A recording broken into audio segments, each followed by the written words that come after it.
It's okay to not be okay. Thank you for joining me. There's a pandemic out there, and we're all doing our best to cope with the changes in our lives, and there's no doubt that some of us have it much harder than others.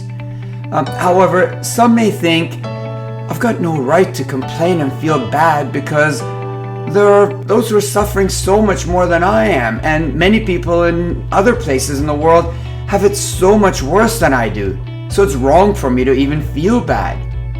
The truth is that experiencing pain or any form of suffering isn't comparative. Just because someone else may be experiencing more pain than you, it doesn't in any way negate your pain experience.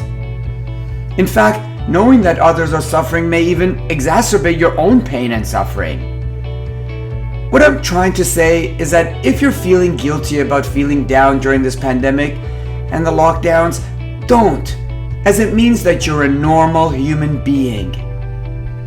You may have tried to express your pain, hardship, or sad emotions during this pandemic to someone else, and with the best of intentions, they may have responded with, just be positive and look on the bright side, or it could be worse, or be grateful for what you have, or happiness is a choice, or you've got no reason to complain, and on and on. Although they're likely meaning well, it may be wise to ignore these comments. The just be positive advice in fact make you feel worse by delegitimizing your real feelings of stress, sadness, and loneliness or helplessness. The truth is that experiencing negative feelings is okay, and it's unreasonable for anyone to believe that they must be happy and joyful all the time, especially during these times. Don't allow anyone to minimize or invalidate whatever you may be feeling, be it pain, anxiety, fear, or just down in the dumps. You know what's worse than experiencing negative emotions? What's worse than experiencing pain, fear, anxiety, or sadness is self-judgment, by having guilt and shame for feeling them. The opposite of self-judgment is self-acceptance.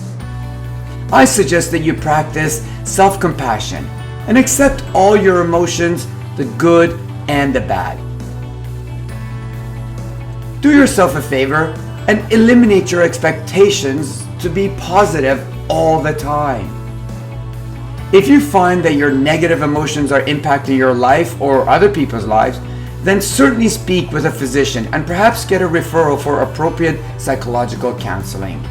In an ideal world, there would be no shame for asking for mental health support, similar to having no shame for asking for physical health support when one has pain in their back, neck, shoulders, or their knees.